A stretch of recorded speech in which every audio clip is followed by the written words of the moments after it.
If I was to stroll up with a box and it had tools in it, and I said, you need to let me work on your car because me, shoot, you see how many tools are in this thing? I can restore your car from front bumper to back bumper and do a great job.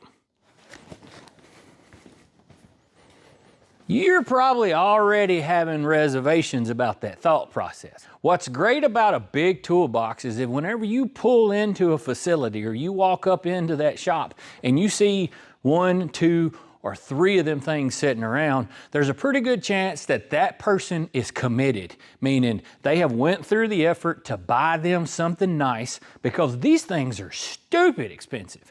This particular one is an old one. These things today of this size and this brand, and it wouldn't surprise me if this was 15 to 20K. Yes, $15,000 to $20,000. Now, would I go buy one of them again?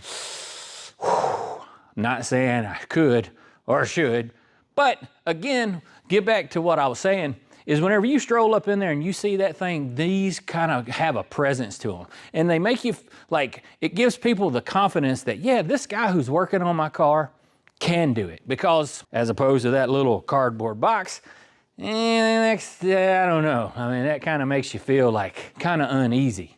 Now, these things you can get into different brands and all that kind of stuff, and I'm not getting into all that. I'm just saying, if you're looking to up your shop a bit, or next time you're kind of going to have like your car serviced or something, you might pay attention to that kind of stuff. Now, with mine, I wanted to kind of go through these things and kind of show you what I got in it. Now, if you get a little closer to it, you can kind of never pull the decal off of it because it is essentially as it was when it was making its debut, except for this piece right up here. Now, what happened with it, you can see that it had this little like press board kind of top to it. Well, when I bought this thing, I had it on my trailer and I had the ratchet strap across there holding it down. Well, the wind got up under it on that side and picked it up, broke it off. And when I got back to the shop, this was the only thing that was there. And I was like, dadgummit, rascal. But I didn't care enough to buy another one because what I said was, shoot, this little lip right here, that keeps things from like this just falling off to the side of it. And it worked out. Now, primarily it does have a hole or so in it, which can drop things off in there, but you know, sometimes you just go, I'm on a budget, I ain't going no further than that. Now, how this thing is what really made me wanting to buy it is because I'm kind of on it. If you look up in here, let me slow down with my camera, you can see that it has some pretty cool artwork done on it. It's all that Rat Fink style. It's actually kind of a like alien zine, and man, it's just way cool, way cool. I always dig this type of art. I've got a friend of mine who does some of this. He didn't do this art, but his name is Gary Miser. He actually worked with Big Daddy Ed Roth for a little while, and he's got a website. You can check him out, buy some of his art if you like. This guy is the dude that actually did it way back when, but it's got the old lead sleds, and yeah, I think that guy's going like, rock on, man. Maybe. Little old coupe. It's got a blower, stacked injection. Yes, sir.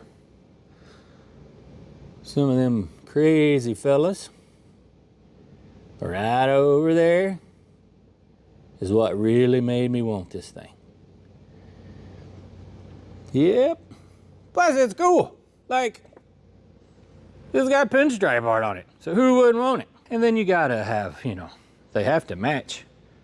They have to match. Now, if you're wondering how this thing come about, what up there on the TV land is they approached a certain company, not saying anybody's name, but they approached them about getting some new, and it was all about advertising dollars. This company used to spend money with that company, but they don't anymore. But they said, hey, if you'll give us like toolboxes, we can say we've got toolboxes from you, and we can like swap all that stuff out. So that's what happened. So these things got black shelved or put on the back burner. And then A guy I know come in there and bought a whole bunch of stuff. And I said, dude, if you buy that toolbox, I gotta have it. He said, I'll hook you up, Tom. And he did. So what's in your toolboxes? Just curious. Y'all have just tools? Me, I've got a whole bunch of stuff. Some of it's tools, some of it's memorabilia, some of it's stuff that I'm like, oh yeah, like I totally forgot I had that. It's almost like Christmas sometimes whenever you're looking for certain things, right? You know what I'm talking about? Now, the last thing we put up there, we was digging around and we seen some of this stuff. This is refrigerant. Now, are you supposed to have this stuff? Are you supposed to be using this stuff? Maybe, maybe not. Supposedly, you know, this stuff was outlawed because of, I think it was the CFCs is what they were talking about. It's chlorofluorocarbons or something was bad for the atmosphere. And, you know, it probably was. But did you know?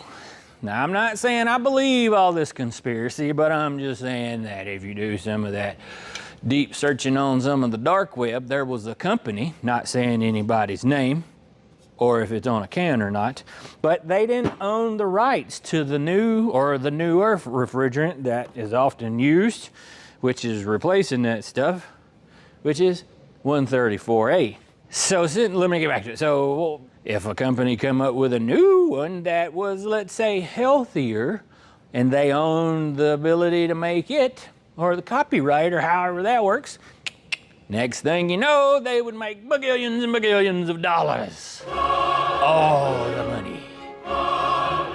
When it goes away, the new one's required. Just say it. I don't know if you've ever heard of that. If you've ever heard anything different, tell us. Drop me a line. I'd love to read the comments. That stuff is kind of like, I didn't know it happened like that. Either way, that's what that one is. Let's see what else we got in here. Y'all know what this thing is? I'll spin her up here a little closer to you. Get behind here so you can check it out. You know what that is? This one's brand new. It's not a nail file, which I guess it would work for one. It's kind of aggressive. This is a cheese grater for Bondo. Well, that's what I've always been told they were for. I think they were actually used to like shape wood too, but polyglass shape enhancement putty, this stuff right here will mow right through it. You can rough shape it with one of these, get that almost dialed in, and then fall in there with your sandpaper once everything kicks off. And this little thing right here can save some sweat off of your forehead. It reminds me, this shouldn't be over here. That should be over there in the body shop. Now this is not Vice Grip Garage. However, I do have plenty of these things off in here. Now some of these are some of your little off brands that is like not Vice Grip. Some of them are the ergonomic brand, if you know what I'm talking about. And then some of these, like this one, is super old. This was one that actually belonged to Pops. The way I know that, I'm just saying, you know, some of these locking pliers are used to hold things that you're gonna glue together with a electric caulk gun, and it gets some of that on it. This pair of pliers right here is probably somewhere around 40, 45 years old, every bit of it. You can also tell that they've been used for a hammer, yep, whooping on stuff. Yeah, this is pretty cool. This is one of them pieces that I like to keep around because, heck, I remember as a kid playing with these things, using them for every which thing, and heck, they still work. Like, they're still really good. Now, another thing for you guys, here's a little tip for you. Now, if you're storing these things into your little box, if you notice, all of mine are clamped. They're all squished. Reason be it, because if you leave them kind of not clamped, heck, that one's old, the little old, it doesn't come about. Next thing you know, you open the toolbox up and half of these things are sprung out like this. If you'll just take them and take the little knob on it and squish it, tighten it up, or make it so that when you smush it, it locks them. They keep closed. And that saves a lot of room in your box. When them things are all sprawled out there, whoo, they can eat up a whole bunch of real estate. Oh yeah, see this thing? That's aluminum. Yep, and that's what I use to adjust my watch. Works like a charm. Alrighty, now, do any of you guys use your toolbox to hold documentation? I do, and I use it for a shelf. I really don't like to use it for a shelf. But have you ever noticed how every freaking flat spot in the shop oftentimes gets stuff on it? And next thing you know, all them flat spots are full, and then you got a day worth of cleaning stuff off and putting things away. Whew. I met this one guy that actually had, in his shop, he said, I want all my guys to put this stuff up and quit putting it on top of things. So every employee or every person that worked for him had one small table. And then on top of like the welders and all that, he actually built this little like sheet metal teepee thing that kept people from setting things on it. Cause he was like, if they don't have that flat spot, they can't put it on there. I'm not going that far. But I do have some paperwork or some stuff that I kind of wanted to show you guys. I keep a receipt book and, you know, some of these, like, this is kind of paperwork. This is old, this is not really, it's kind of cool. It's been a long time since I opened this thing up. But this is like one of them things that I go, I should save that. And there's several different types in there. This is one I got. See? Ain't that kind of cool? It's one of them decals off of a, or goes on your air cleaner. Not quite as cool as that pie plate. You know what I'm talking about? This next drawer, this is kind of some of the cool stuff. This is one that I probably ought to put this stuff up. Like, I do. I need to put this, hang it up. This is a little bit of back in the good old days. Look at that fella right there. Young whippersnapper. That's me in a big old fancy demolition car that I built. A couple of these old fellas helped me. Or y'all may know that guy. That's Wild Man, Mr. Pops. Man, we raised heck that night. We made a little money, put on one heck of a show, and if you notice, all them folks are smiling, and half these dudes don't even smile today. Now here's another one. I guess I got it put up because of, you know, you don't want it to get messed up, but heck, I ought to have it up so that people coming in the shop can see it. And it's one that I'm kind of pretty proud of. It's a car that I got to build, and it's also some friends of mine. Now, I know I kind of had a name. This is Katie Osborne. Y'all may remember her. She was kind of one of those hosts that did the commercials in between, and then there's the good old Joe Elmore. Now, working with that guy, that was one of them things that I remember being as a kid and telling myself that, man, one day it'd be so cool if you could be one of those guys. And next thing you know, I was one of those guys. And then the next thing you know, I was working beside that guy. Now, Joe Elmore was a guy or a person, a unique individual. Yep, he was a guy that mechanics loved him, and I mean, he made quite a splash. There's people that know him for years and years and years, and he's not with us anymore. He's went on to bigger and better things, I guess you could say. And the car there that we were working on, that was ultraviolet. That was a car that I'm proud to say that the company I used to work for, man, you could say we knocked it out of the park with a bunch of those cars. That thing has got a bunch of views on it, and it was a beautiful car. A friend of mine, Chris Ryan, painted the car for us. And yeah, I think Indy Cylinder Head owns that car now, or they did. They bought it and got one heck of a deal on it. Like, these folks, you ever talk about just like, got the deal? They donated a motor, and then next thing you know, they wanted to sell the car, and so the company that I work for reached out to them or something or other. And they said, yeah, sure, we'll buy it. Whenever this people priced it to them. And since they supplied the motor, think about it. How much does a motor cost? They're expensive, aren't they? They donated the motor, and then they bought the car. They got their motor back. They basically bought that old car for like 25 grand. Think about that. Finished. Nice. Anyhow, maybe one day I'll be that lucky. Maybe one day I'll get that lucky. Now, one thing's for sure is you gotta have sockets and ratchets. And we got plenty of those. Got a few Allen drives. You got some of your wobbly sockets. You guys know about wobbly sockets. You gotta have wobbly sockets. Now, this old rusty box back here, this is, y'all know what that is already? Come on. Y'all know. Let me open this toolbox up. Now look at the size of that drawer. Man, last time I seen some drawers that big. Okay, let's not talk about that. This is a 3/4 drive set. Now, tools can be very expensive. Stupid expensive. Man, some of these ratchets down off in here, I bet they're 100, 150 bucks a piece in today's time if you bought what I've got. But these, your 3/4 drive stuff, I'm gonna tell you folks that it is who of you to you buy those ones that are, you know the brand. The reason for it is those big old sockets are stupid expensive if you buy the name brand. I'm talking crazy money.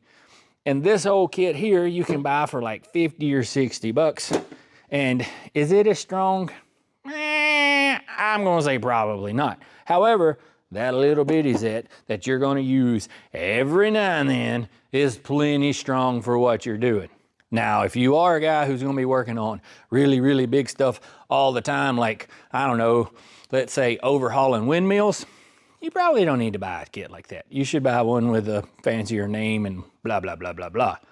But if you're like me and a guy who reaches for this one once a month, man, that cheap toolbox like this one is can save you a whole lot of coin.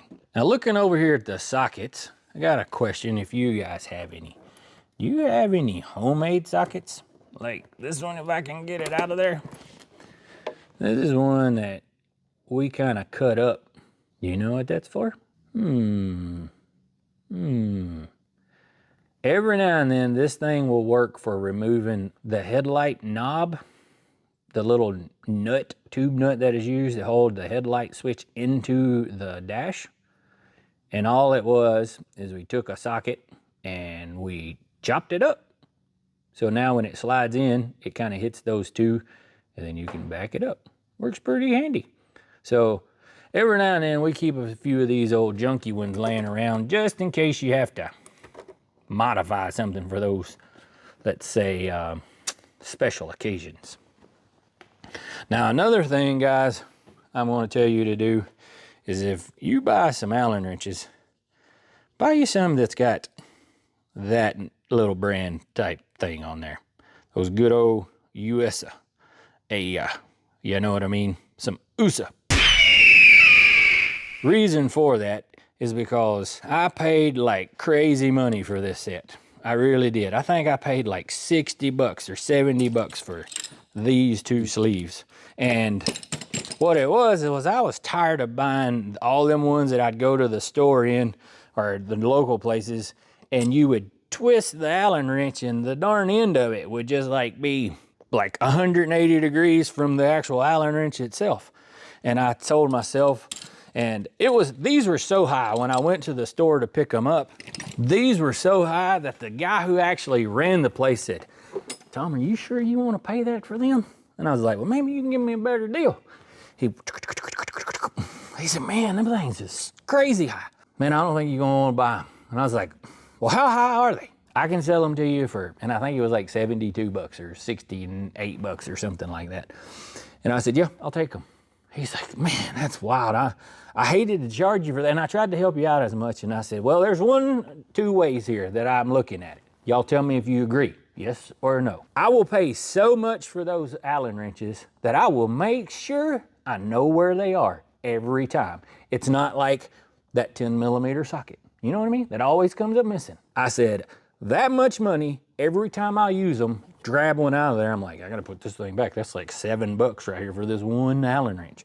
So I've had these things going on probably 10 years now. 10 years.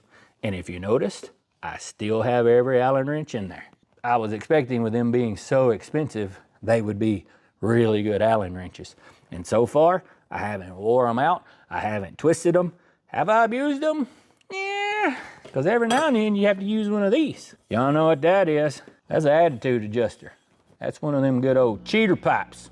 You know, you take one of these, slide that thing in there, throw a little leverage on there, and if it don't come loose, something's gonna give. Whether it's your elbow, your bolt, or even one of these things. Oh yeah, here's something kind of cool. And you guys have any fireworks in there? Oh yeah. We got these in here because every now and then, need a little bit of some excitement. Let me just grab a couple of these real quick. If y'all don't know what these are, you need some.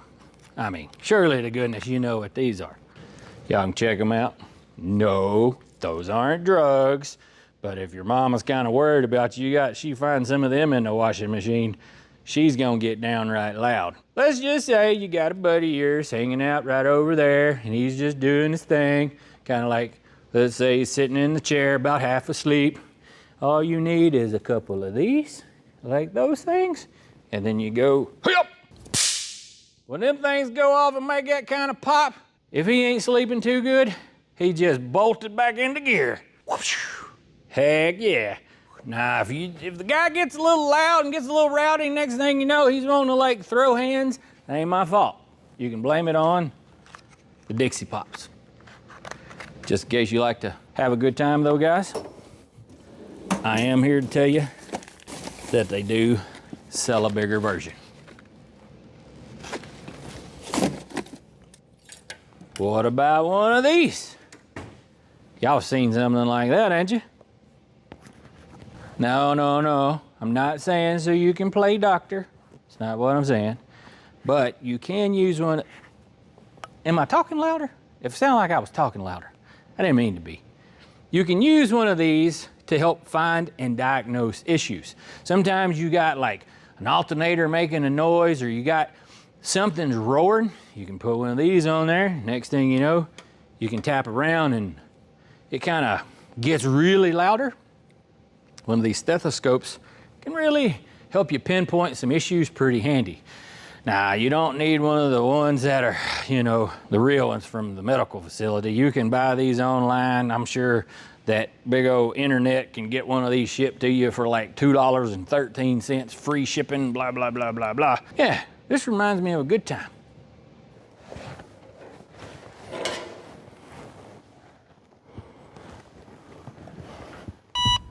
Mm-hmm. Mm-hmm. Mm-hmm. Mm-hmm.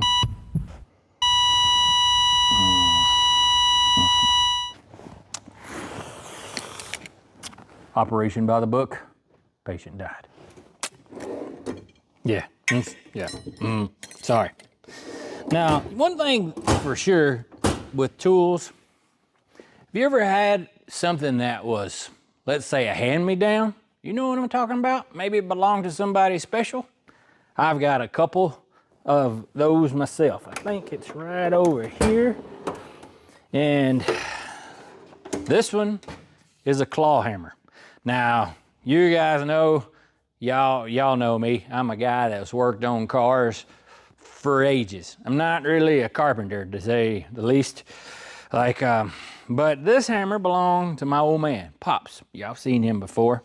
And he loaned me this thing one time before, and it's kind of got a few scars and all on it. And it tells a story more than it does anything. And I don't really use it because I just kind of keep it tucked away in there, because something was to happen to this. You know, it's not that it'd be the end of the world, but it kind of make me emotional. And the reason for that is this old hammer can tell one heck of a story. Now, Pop is a guy who is kind of taught me many things. And one of them is, if you'll notice, it's split right here on the end. It's supposed to be kind of rounded off. It's chipped off here and it's chipped off there.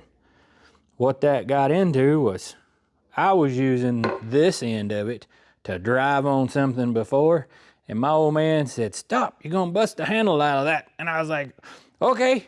Kept driving. Next thing you know, I busted it. You can see where it kind of made his little indention, whatever I was wailing on, and I screwed his handle up. And then that was one of them stories that sometimes you just gotta listen to people. You may think you're doing right, but they're not telling you because they're trying to harm you. They're just trying to save you some effort, keep you from doing it the hard way. Second of all, if you get down real close to this thing, you'll notice it's kind of got a shimmer to it. Yep, kind of got a shimmer to it. And it's very smooth, very smooth. Now what's interesting about that thing being that smooth, and all these little handles or little edges are kind of rolled off, it's because Pop swung this handle so many times that he's wore it. Actually polished it with his hand. Physically polished that with his hand. That thing has drove quite a few nails. And even some stuff that it wasn't supposed to hit. That thing is pretty old. It's a simple hammer to some, but that thing means quite a bit. So if you guys have something, you got a tool that means a lot to you, what is that thing? I'd love to know. Shoot me a line, drop it in there. A lot of times you get hammers, a lot of times you get wrenches, all kind of stuff. Them silly old vice grips. Oh yeah, did you notice that I didn't have really any wrenches in there? That's because I keep them somewhere else. I keep my wrenches over here on this thing. This is a little rack that I wound up making. And I've got standards on this side, metrics over here. Pay no attention that there ain't that many metrics and there's a lot more standards. Maybe that I work on a lot more older stuff. All that thing really is a piece of 1-inch angle iron with some 1/4-inch round stock that I think these were like 4.5 inches long. Then I bent the end up of them, and then I clamped them on here and welded it to it. You can see it a little easier up here on that side.